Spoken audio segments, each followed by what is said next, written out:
to another Power Rangers review, and today we're going to be taking a look at the Dragon Shield Black Ranger, and this figure is the Mighty Morphin Power Rangers episode where the Black Ranger for a short period of time did wear the Dragon Shield. This has come in various different figures, and it is from the episode, I believe, as an oyster stew, where again he did wear it for a short period of time. Now there is a couple of figures out where the Black Ranger has worn the Dragon Shield, and I know it's not everybody's favourite, and it does seem like a little bit of a money grab, but I am a sucker for anything with a shield like that, so I do enjoy it. I do have the Lightning Collection figure as well as this one, and this has brought me up to date with the ThreeZero figures minus the Dragon Shield Red Ranger, because he just wasn't available in the UK and he is proving difficult to find for me, unfortunately. But anyway, I did get this from the whole shebang. He is currently on sale at $89.99, so if you're interested in that, I will leave a link in the description for this figure. I did receive this at discount from the whole shebang, so as usual, I appreciate them for that. But anyway, back to the review. Here's the Dragon Shield Black Ranger from ThreeZero. Here's the front of the box. I will bring it a little bit closer so I can reach it, but the box does look very nice and has a nice mirrored gold emblem of the coin on the front, obviously with a bit of artwork of our figure and the Mighty Morphin Power Rangers logo just telling us what's inside the box. On this side we do have a little sticker which showing it's an authentic ThreeZero figure. Little logo telling us again what we're getting inside the box, and the same minus the sticker on the other side. And on the back, just a couple of warning labels with some artwork and some pictures of the figure, which obviously digitally rendered there.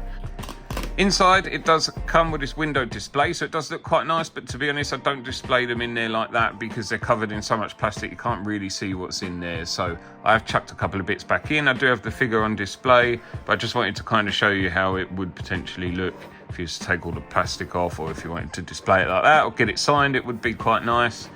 And again, more artwork of the figure.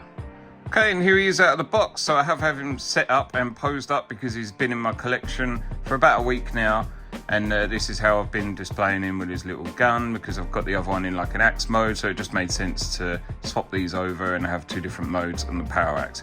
Power axe does look really nice. This bit does slide up and down, does connect to make the power blaster.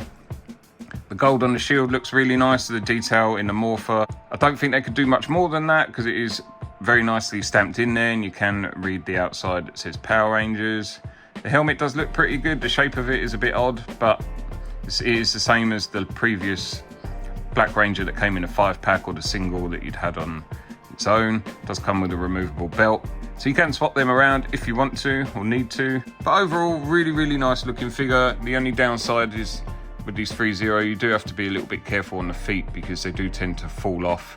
And I know a lot of people have a problem with them, and I've had a lot of figures falling over in the past whilst trying to pose these up. So that can be a bit of a pain, but this one does tend to stand okay, luckily. Looking at some accessories, so I will go through these, but I don't want to take the power axe out of the hand because that took me absolutely ages just to get him to hold it, because it was a little bit of a pain. And these hands are quite stiff, so it's not like the Toys Battalion that are quite soft, but they still hold on nicely. These hands, like I say, are stiff, and they do tend to fall out of the joint rather than be able to move. But you can see the detail in it. It does come, this isn't damage, it is like purposely battle damage there. It does look nice. Again, it is the same as the previous power axe, but they've got little silver bits throughout the figure.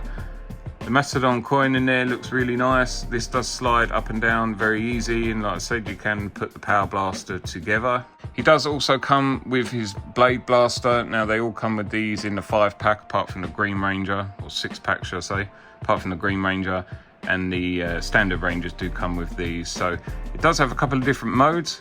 So it's got a little pinch there where you can pull that out, and then you've got your sword mode. Obviously you can tuck it back in, pull that up, push that forward, and then you've got it in a blaster mode. Again, you can pull that back, close it up, and it sits very nicely inside his holster. Out of the box, he does come with these two little open grip hands, and then I have put those blaster hands on it. So this one is obviously to hold any weapons that he's got, and then this one is specifically to go underneath that barrel of the gun there. So yeah, these come on the figure out of the box. Comes with another closed grip where you can hold the weapon, and then a little posing hand, or you can use that to go again underneath the power axe, and a set of closed fist hands so he's ready to fight.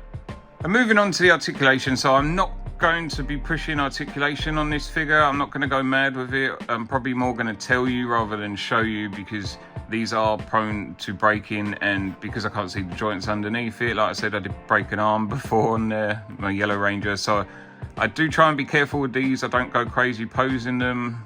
In general, they do just sort of stand up still, but the head moves up and down quite a bit, but they are prone to falling off, especially on the Pink Ranger. It does a full 360, and it is just on a ball inside.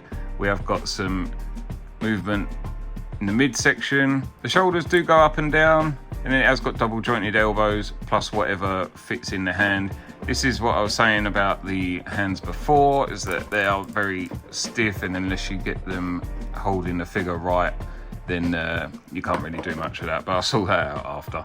Some movement in the leg, it does go out quite a lot and up and down a nice amount. It's got double jointed knees, and the feet are on a ball, so they're easy to move. But again, I don't want to push this too much and risk breaking it, but there is plenty of articulation in it if you want to do that with you. Just a little comparison. So here he is with his standard Black Ranger. This is exactly the same figure. There is nothing different on this figure at all.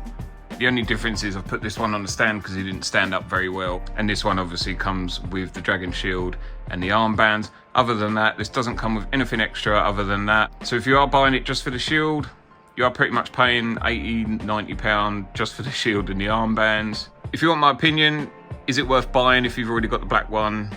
Probably not. And finally, for comparison, I've just actually thrown this together because this one I'm more just wanting to show the shield. This one is a little bit more gold, but I have had this quite a long time, so it might just be that this has been on display longer. But generally, to look at and to feel, they are the same. But again, that one does look a bit more golder, but that is brand new, and that one I have had quite a while. And then just to show the comparison in the sizes between these two, you can see that they're about the same. So this is the Toys Battalion White Ranger from the movie style figure, or the Albino Tiger if you want to call it that. But just to show you a couple of different shielded figures, like I say, these two do have the same shield, they are the same.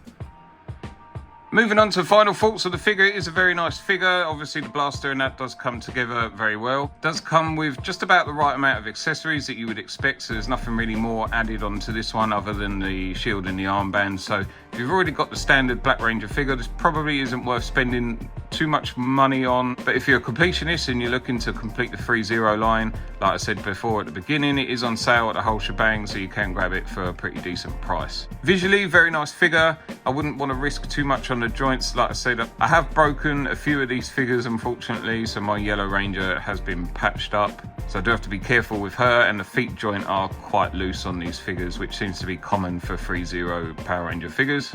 But overall, very happy. I did just buy this for the sake of buying it, I'm not going to lie, and it was more of wanting something new to add to the collection.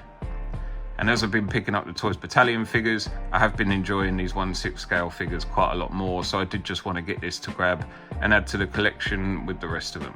But of course, this is all my opinion. Let me know your opinion in the comments below, and if you did enjoy this video, please leave a like. If you want to see more, please consider subscribing. I've got quite a lot on pre-order that I'm waiting for, and I will continue to push out these videos as much as I can, especially whilst we're going through a bit of a dry patch of Power Ranger stuff. I will just continue to keep grabbing what I can and enjoying that. But thank you very much for watching. I'll catch you guys next time.